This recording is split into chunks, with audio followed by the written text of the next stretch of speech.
On the night of June 12, 1994, in an upscale neighborhood of Los Angeles, two people were found stabbed to death outside a townhouse on South Bundy Drive. One was Nicole Brown Simpson, a 35-year-old mother of two. The other was Ronald Goldman, a 25-year-old waiter who had come by that evening simply to return a pair of sunglasses her mother had left at the restaurant where he worked. Neither of them could have known they were about to become the center of what would soon be called the trial of the century. Nicole's ex-husband was O.J. Simpson, one of the most beloved athletes in American history. He had been a college football star at USC, a Heisman Trophy winner, an NFL rushing record holder, and by the 1990s, a familiar face far beyond football. A broadcaster, a movie actor, and the smiling pitchman for a rental car company, the kind of celebrity Americans felt like they already knew. He and Nicole had married in 1985, and by the outside world standards, they looked like a golden couple. But behind closed doors, the marriage had been marked by documented incidents of abuse, calls to police, and a 911 call from years earlier that would later be played for the world to hear. They divorced in 1992. Within hours of the murders, detectives were already circling O.J. Simpson as the primary suspect. Blood was found at the crime scene, in his white Ford Bronco, and inside his home on Rockingham Avenue. He had no solid alibi for a window of time on the night of the murders. On June 17th, as prosecutors prepared to formally arrest him, Simpson didn't show up to surrender. Instead, television networks interrupted regular programming to broadcast one of the strangest scenes in American criminal history. O.J. Simpson, sitting in the back of his own white Bronco, being driven at a slow crawl down Los Angeles freeways by his friend Al Cowlings, while police cars trailed behind at a careful distance and news helicopters hovered overhead. An estimated 95 million people watched live as the chase unfolded. More people than would later watch that year's Super Bowl. Crowds gathered on overpasses holding signs. It ended back at Simpson's own home, where he was finally taken into custody. What followed was a trial that would consume the country for the better part of a year and a half. It began with jury selection in the fall of 1994 and opening statements in January 1995, and it did not end until October. The case was formally titled The People of the State of California versus Orenthal James Simpson, and it played out in a Los Angeles courtroom under Judge Lance Ito, who quickly became as recognizable to the public as the attorneys themselves, thanks to a camera that never seemed to blink. The prosecution was led by Marcia Clark and Christopher Darden, two deputy district attorneys who believed they had what amounted to overwhelming physical evidence. There was blood at the crime scene that matched Simpson's DNA. There was a trail of blood drops leading from the scene toward his home. There was a bloody glove found at the murder scene and a matching glove found on Simpson's property. There was testimony about his history with Nicole. To the prosecution, this wasn't a mystery. It was a case they expected to win comfortably. But Simpson's defense was not an ordinary legal team. It became known almost affectionately in the press as the Dream Team, a group of some of the most skilled and expensive defense attorneys in the country. Robert Shapiro built the initial strategy. Johnnie Cochran, a masterful courtroom presence with an unmatched ability to connect with a jury, took over as lead counsel. F. Lee Bailey, already a legendary defense lawyer decades before this case, joined the effort. Alan Dershowitz handled appeals strategy. Robert Kardashian, a close friend of Simpson's, sat beside him throughout, and in doing so, unknowingly launched his own family into a level of fame that would eventually outlast the trial itself by decades.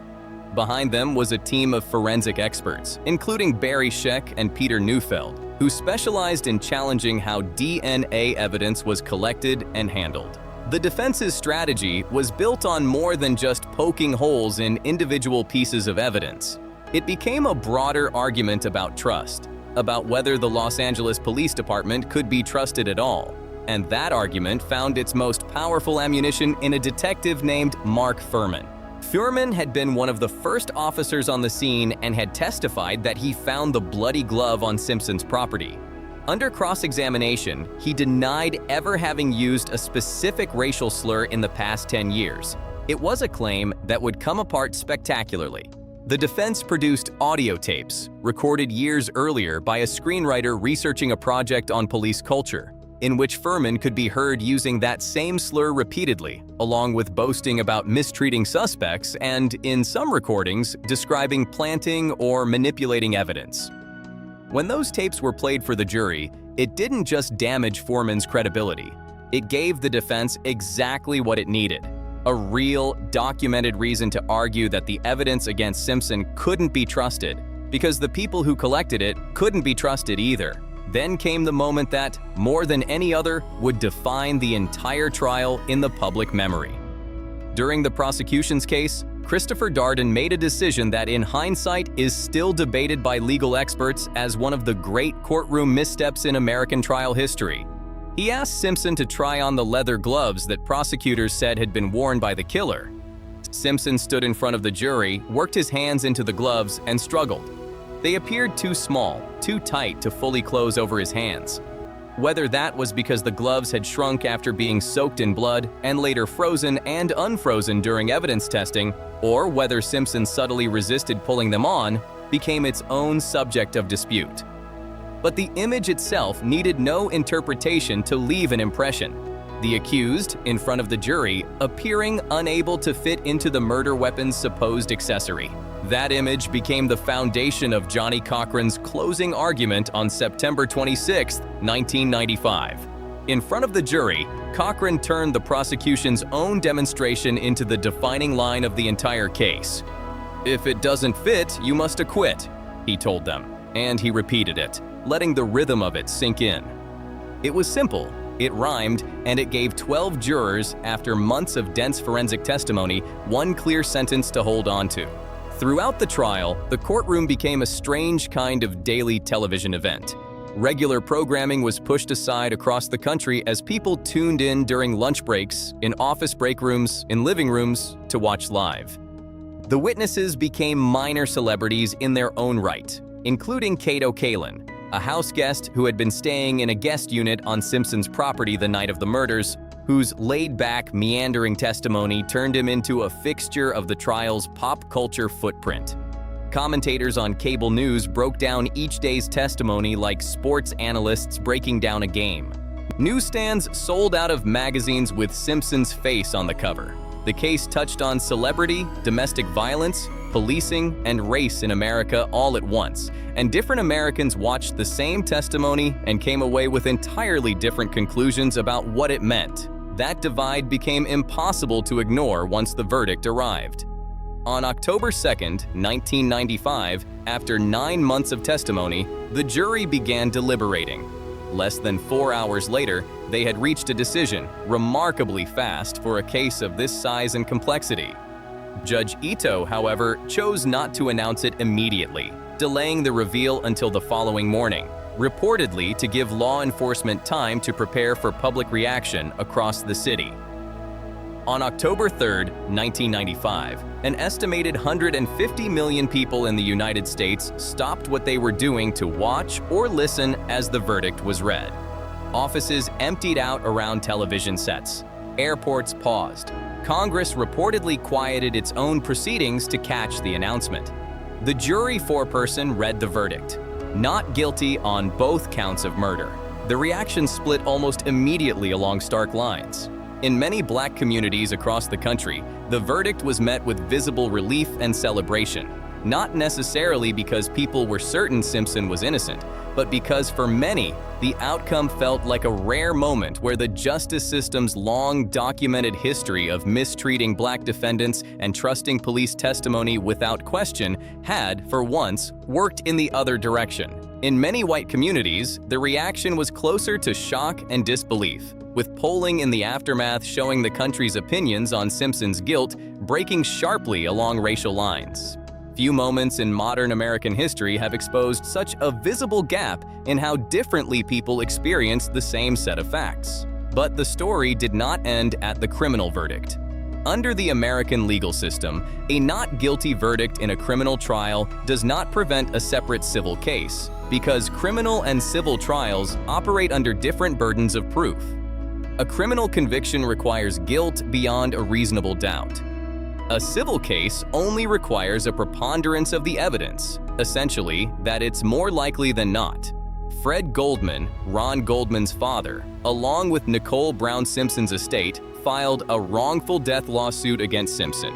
That civil trial began in the fall of 1996 in Santa Monica, in front of a different judge and a different jury, and this time without cameras broadcasting every moment. The outcome was the opposite of the criminal trial. On February 4, 1997, the civil jury found Simpson liable for the deaths of both Nicole Brown Simpson and Ron Goldman. They awarded the families a combined total of $33.5 million in compensatory and punitive damages. Simpson never paid the vast majority of that judgment. He restructured his finances, relocated to Florida, where certain assets like retirement income received legal protection from creditors, and spent the following years mostly out of the spotlight, though never entirely out of the public eye. That wasn't the last time Simpson found himself in a courtroom. In 2007, he was arrested in Las Vegas after leading an armed group into a hotel room to confront memorabilia dealers, claiming he was simply retrieving personal items and photographs that had been stolen from him. He was convicted the following year on charges including armed robbery and kidnapping, and this time there was no acquittal. He was sentenced to as much as 33 years in prison, though he became eligible for parole after 9 and was released in 2017. Many observers at the time noted the strange symmetry. Exactly 13 years after walking free from the most famous acquittal in American legal history, Simpson was walking out of a Nevada prison as a convicted felon on an unrelated charge, roughly a decade later than the case that made him a household name. O.J. Simpson died in April of 2024, and the murders of Nicole Brown Simpson and Ron Goldman remain officially unsolved because in the eyes of the law, no one was ever convicted of killing them. More than 3 decades later, the trial still gets studied in law schools, in journalism programs, in conversations about how media covers crime, in debates about race and policing in America. It's remembered for the split-screen memory of a slow white Bronco crawling down a freeway, for a glove that didn't seem to fit, for a line that became part of the culture, and for a verdict that, even now, tends to reveal more about the person reacting to it than it does about the case itself.